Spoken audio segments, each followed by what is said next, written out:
April 12th, 1945. Baguio, Philippines. 24 Japanese women knelt in the wet earth of a crude, makeshift compound. Their hands were clasped together, trembling not from cold, but from the anticipation of an ending. They were not praying for rescue or forgiveness. They were praying for death. The morning sky was the dull color of ash, heavy and low. American voices drifted through the trees beyond the wire. Steady, confident, final. This was the end they had been promised. Swift, merciless, and absolute. Inside the small enclosure, Lieutenant Yoshiko Nakamura kept her spine rigid, though her knees sank deeper into the mud. She had told the others to die with honor, to greet death as soldiers of the Emperor. Yet her heart pounded violently, drowning out her own words. She could almost see the propaganda films she had been forced to watch. Smiling, American soldiers setting fire to villages, laughing as they shot prisoners, grinning as they bayoneted the wounded. Those images had been fed to her for years, engraved into her mind until mercy itself seemed like an illusion. The sound of boots approached, a synchronized rhythm that made the air tighten. The women bowed their heads lower. They heard the metallic clatter of weapons, the murmur of English, the scrape of a latch. The gate opened, but the men who entered did not carry rifles raised in execution. They carried crates, wooden crates stamped with faded stencils, food, bandages, blankets. One man, his uniform caked with red dust, dropped to one knee and set a box on the ground. The women flinched, expecting a trick, but when he opened the crate, the scent that rose wasn't of gunpowder or oil. It was bread, warm, real bread. That moment shattered everything they believed about the enemy. The story of these 24 Japanese women prisoners of war has nearly vanished from the official record. Their names are rarely written. No classroom mentions their existence. No film dramatizes their ordeal. Yet what happened in that compound in the hills of Baguio exposes a truth deeper than victory or defeat. A truth about how propaganda blinds, and how humanity can flicker to life even amid the ashes of total war. To understand how these women came to kneel in the mud of April 1945, one must look 6 months earlier. In October 1944, General Douglas MacArthur returned to the Philippines, fulfilling his famous promise to reclaim the islands. The Japanese garrison, exhausted and undersupplied, dug into the rugged terrain for one final defense. Across Luzon alone, nearly 30,000 Japanese troops fought a war of desperation. Among them were roughly 200 women, nurses, clerks, radio operators, and communications officers attached to the Imperial Army. Their training had been brutal. The Senjenkun, the code issued to all soldiers, left no doubt. Do not live to experience the shame of capture.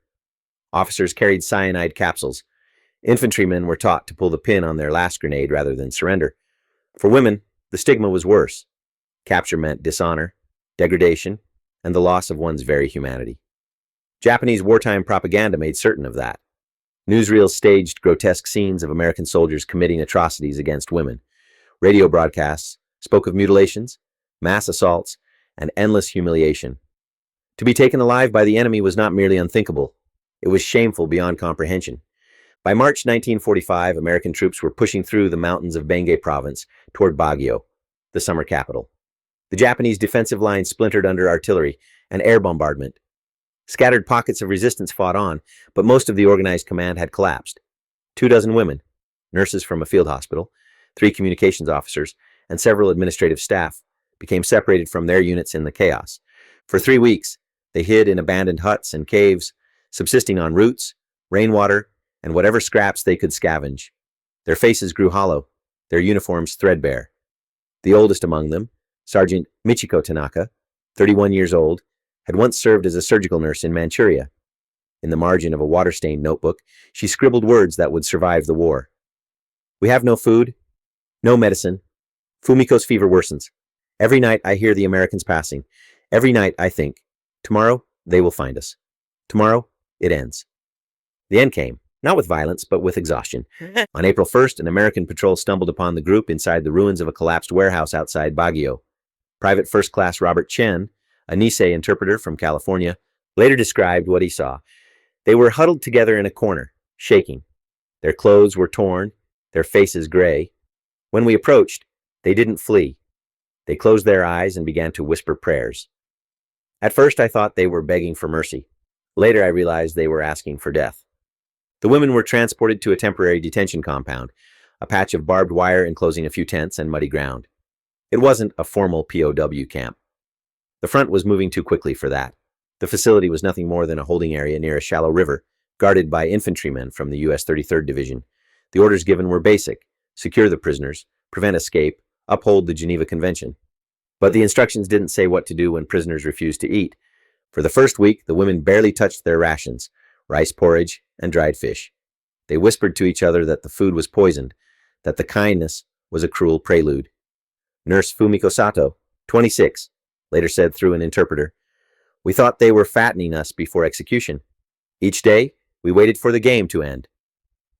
Within days, malnutrition worsened. Dysentery spread. Fumiko's fever turned into pneumonia.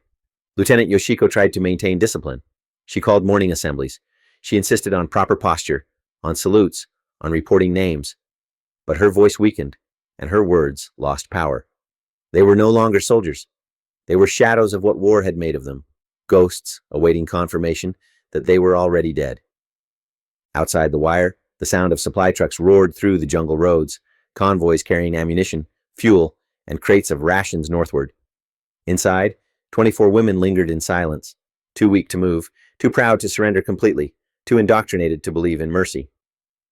Then came April 12th. Captain William Morrison, age 34, arrived that morning on a routine inspection. Before the war, he had been a high school history teacher from Portland, Oregon, a man who once lectured on the lessons of compassion and conflict. Since landing at Lady 6 months earlier, he had seen unspeakable things: villages bombed to ash, comrades mutilated, bodies left unburied. He'd learned to think in categories: friend or foe, us or them, life or death. But that morning, as the mist lifted over the Baguio hills, something about the sight before him cut through those categories. He saw 24 women kneeling in mud, their heads bowed, their faces skeletal. They looked less like enemies, and more like people already halfway gone. Captain Morrison stood silently at the edge of the compound, sunlight breaking through the trees and striking the wire fence in fractured glints. The women flinched at every sound. They thought he was there to announce their execution. Morrison turned to his interpreter, Private Chen, and asked, "What's wrong with them?" Chen hesitated before answering. "Sir, they believe they're here to die. They think the food's poisoned. They don't eat because they don't want to prolong the suffering." Morrison felt a knot form in his chest. The women had been abandoned by their commanders, betrayed by the lies they'd been fed, and yet still held prisoner by those same lies. He removed his cap, rubbed his forehead, and muttered, "Good God, these aren't soldiers anymore." He looked around the camp. 24 frail figures, their faces streaked with mud, their eyes sunken yet alert with fear. For months he had been told that the Japanese were fanatics, inhuman, incapable of compassion. But what he saw now was human misery stripped bare. No weapon, no fight, only exhaustion and terror. He made a decision that wasn't written in any field manual. "Get me breakfast," he told his supply sergeant. "Sir?" "Breakfast. Real breakfast. Everything we've got." Within an hour, the men returned from the division's supply depot with wooden crates stacked high. The scent arrived before the soldiers did: bread, coffee, canned meat, fruit cocktail, chocolate. The guards formed a line and carried the boxes through the gate. The Japanese women froze, waiting for the moment the illusion would break. Corporal James Rodriguez, a 22-year-old from San Antonio, later wrote in a letter to his sister, "They didn't believe what they were seeing. You could tell they thought it was a trick. Then one started crying, then another. I'd seen combat, but I'd never seen anything like that." Sergeant Michiko Tanaka was the first to move. She rose slowly, her bare feet sinking into the wet ground, and approached one of the crates. She picked up a can of corned beef, turned it over in her hands, and looked at Captain Morrison. Her lips trembled. "She's asking if it's poisoned," Chen translated. Morrison took the can, opened it with his knife, and ate a forkful. Then he handed it back. "Tell her," he said, "it's real. Tell her they're not going to die today." The reaction was immediate and wordless. The dam broke. The women surged forward, not in panic, but in reverence. They took food carefully, reverently, as if afraid it might vanish. Some sat right there in the mud, eating with their hands. Others carried bread to the sick who couldn't stand. Private Yuki Harada, only 19, held a chocolate bar like it was a holy relic. Later she said, through an interpreter, "I thought I was dreaming. I thought I had died. And this was heaven." I couldn't understand why our enemies were feeding us. Over the next few days, Morrison requisitioned medical supplies and canvas sheets. The muddy ground was replaced with dry tarps. A water purification unit arrived. An army medic examined Fumiko Sato and began her on sulfa drugs for pneumonia. The camp, once a grim holding pen, began to look almost humane. The women began to eat. Their color returned slowly. Their eyes met the gaze of their guards for the first time without flinching. But what changed most wasn't physical. It was psychological. Lieutenant Yoshiko struggled with the transformation. She had lived 3 years believing Americans were beasts. Her superiors had called them white devils, incapable of compassion. Now, those same devils were tending her wounds and teaching her English words. She didn't know how to reconcile the image she had been taught with the reality before her. The American soldiers faced their own contradictions. These women were members of the same army that had bombed Pearl Harbor, that had executed prisoners, that had burned villages in China. Every man in that compound had lost someone because of the rising sun flag. Yet here they were, sharing cigarettes, teaching card games, showing photos of their families. Rodriguez and another guard, Private Eddie Walsh, often debated late at night beside the perimeter. "I don't get it," Walsh said. "We're supposed to kill them on the battlefield, but here, we're supposed to treat them like guests. Where's the line?" Rodriguez exhaled a thin cloud of smoke and said quietly, "Maybe there isn't one. Maybe that's the point." By the end of April, something unexplainable had taken root inside the compound. It wasn't friendship. There was too much history, too much blood. But it was recognition. Recognition that the enemy was not a monster, but a mirror. By late April, the daily rhythm inside the compound had shifted. The air no longer felt like a tomb. It was still fenced, still guarded, still shadowed by war, but there was a strange, quiet dignity to the place now. The American guards, most of them barely older than the prisoners, began to treat their captives less like enemies and more like human beings caught in the same current. Each morning, rice porridge was served with pieces of bread or dried fruit. The women no longer hesitated to eat. They began organizing their sleeping mats, washing their uniforms in the river, and cleaning the area around their tents. Lieutenant Yoshiko even instituted a rotation for chores, insisting that discipline was a kind of armor against despair. The Americans didn't interfere. In fact, they seemed relieved to see the women regaining structure, even pride. During the evenings, when the jungle chorus softened and the trucks quieted, the sound of voices, Japanese and English, mingled under the same humid air. Some of the soldiers taught the women to say simple words. "Thank you, coffee, friend." In return, the women taught them short Japanese phrases. "Oyasumi," one soldier would say at night, grinning. "Good night," a nurse would reply, laughing softly. Sergeant Michiko, the nurse who had first approached Morrison's crate, slowly regained her strength. She offered to help the army medic treat sick prisoners from another camp nearby. At first, the Americans hesitated, but her skill was undeniable. Within days, she was part of the daily medical routine. Her hands, once trained to serve the emperor, now dressed wounds of those who had once been called the enemy. Lieutenant Yoshiko remained distant. She observed everything, her mind at war with itself. Her entire identity had been built around duty, hierarchy, and obedience. She had been told that to live as a prisoner was worse than death. But now she found herself giving orders to American soldiers about sanitation, discussing logistics with Captain Morrison, and catching herself saying thank you in halting English. The contradictions gnawed at her. For the Americans, too, the contradictions were personal. Corporal Rodriguez, who had lost his cousin at Guadalcanal, watched one of the women, Private Yuki, string together English words to describe her home near Osaka Mountains, she said, tracing a shape in the air. River, cherry blossom. He had never imagined that a Japanese soldier could talk about beauty with such innocence. That night, in a letter home, he wrote, "I don't know what to think anymore. Maybe we've all been lied to." One afternoon, heavy clouds rolled in from the west, and a tropical downpour swept across the compound. The guards shouted for the women to get under cover. Canvas tarps flapped. Mud splashed. Private Yuki ended up crouched beneath a tarp with 3 American soldiers. None of them spoke for a while. Then someone passed a pack of Lucky Strikes. They smoked in silence, watching the rain hit the earth in silver needles. After a few minutes, Yuki said quietly, "Same rain, same sky." One of the soldiers, Private Danny O'Brien, nodded. "Yeah," he said softly. "Same rain." It was a small exchange, almost nothing, but something cracked open. The enemy was gone. For a fleeting moment, there were only people sheltering from the same storm. By early May, word filtered through that Germany had surrendered.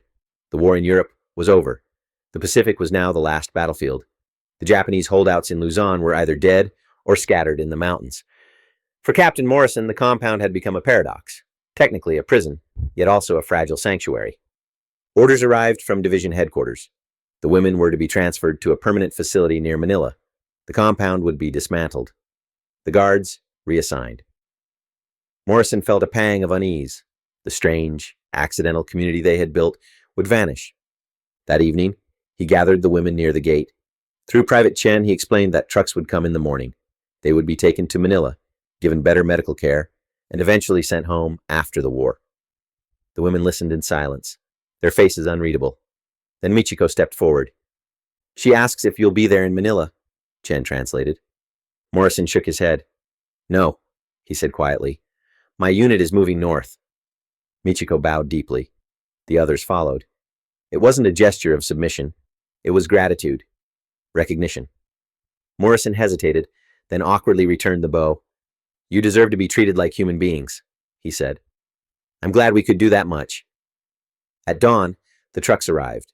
The women climbed aboard, their meager belongings tied in cloth bundles. The soldiers they left behind stood watching as the convoy rolled down the dirt road. Yoshiko turned once more, raised her hand in a small, stiff salute, and then they were gone. In the days that followed, the compound was dismantled. The fence came down. The mud dried. The jungle began to reclaim the ground. But for those who had been there, something remained, an invisible memory of decency in the middle of destruction. The convoy reached Manila on May 12, 1945. The new camp stood on the outskirts of the city, a sprawling facility of wooden barracks, barbed wire, and strict routines. Compared to the small compound at Baguio, it was orderly, efficient, and utterly impersonal. Here, hundreds of Japanese prisoners, soldiers, nurses, civilians, waited for an end that still hadn't arrived. The 24 women from Baguio were processed like everyone else, assigned barracks, issued numbers, examined by medics. The meals were better, the sanitation improved, but something vital had been left behind. The intimacy of the small compound, the fragile bridge between enemies, was gone. In its place was bureaucracy and distance. For many of the women, the emotional aftershock came slowly. Nurse Fumiko, whose pneumonia had nearly killed her, woke often in the night, sweating and shaking. In her dreams, the Americans were no longer kind. They were the monsters of the propaganda films. She couldn't tell which version of them was real. The camp psychologist, Captain Eleanor Hayes, noted in her report, "Many female Japanese POWs show symptoms of severe cognitive dissonance. Their lived experience contradicts everything their military training taught them." Lieutenant Yoshiko faced a different battle. Her identity, an imperial officer, a leader, a believer in the emperor's code, was unraveling. Her army had abandoned her. Her country was losing. Her enemies had shown her mercy. She spent hours in the camp's small library, reading translated books, trying to rebuild a sense of meaning from the wreckage of obedience. Private Yuki, the youngest, adjusted more easily. At 20, she was still half a child, her worldview not yet ossified by ideology. She learned English quickly, made friends with civilian women in the camp, and even began teaching Japanese to some of the American nurses. She was rebuilding, not what had been, but what could be. Then came August 15th, 1945. The prisoners were summoned to the camp's loudspeaker area. Static crackled, and a trembling voice emerged. Emperor Hirohito, announcing Japan's surrender.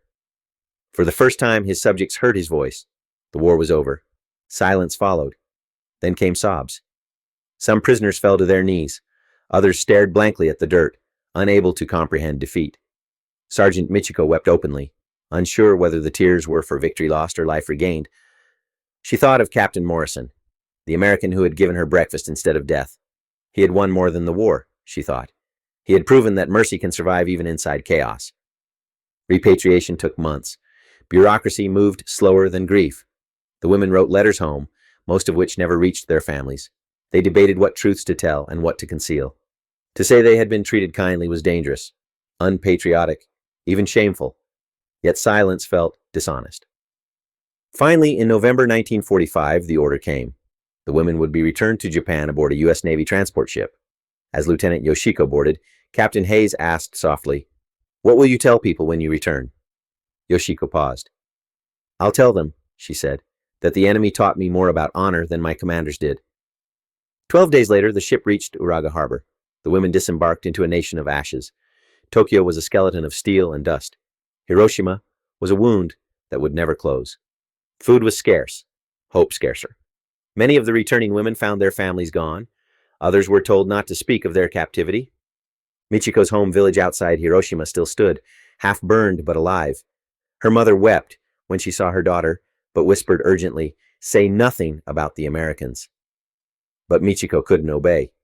She began working at a small clinic, treating patients and telling anyone who would listen about the American who brought breakfast. Some doubted her, others listened in silence. One elderly doctor finally said, "Perhaps that's how we rebuild, not with weapons, but with empathy." Lieutenant Yoshiko reunited with her husband, a naval officer who had survived the war. Their reunion was painful. He had fought Americans. She had learned to see them as people. At first, they avoided the subject entirely. Then, one evening, she said quietly, "If compassion can exist in war, maybe peace is not as impossible as we believed." He didn't answer, but took her hand.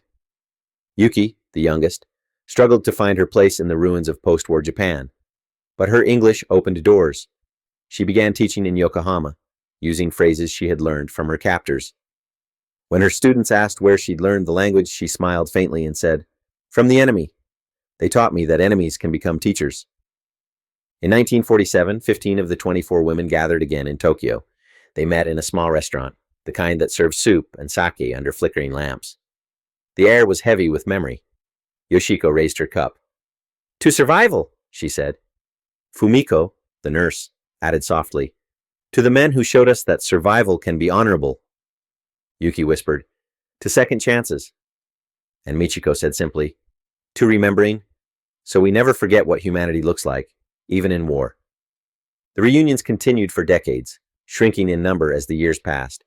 In 1982, historian Thomas Nakamura visited Michiko, then 73, in her small home outside Kyoto. She showed him her wartime diary, pages brown and fragile. One entry read, "The Americans brought us food. How do we understand enemies who feed us?" She looked up from the paper and said, "The worst lies are the ones that make us see others as less than human." When Nakamura later interviewed Captain Morrison in Oregon, the old man gave a quiet smile and said, "We just gave them breakfast. No medals, no headlines, just breakfast." The memory of that morning in Baguio, mud, fear, and bread, became more than a story. It became proof that even in the machinery of war, the human heart can choose mercy. History remembers the facts. Time preserves the questions.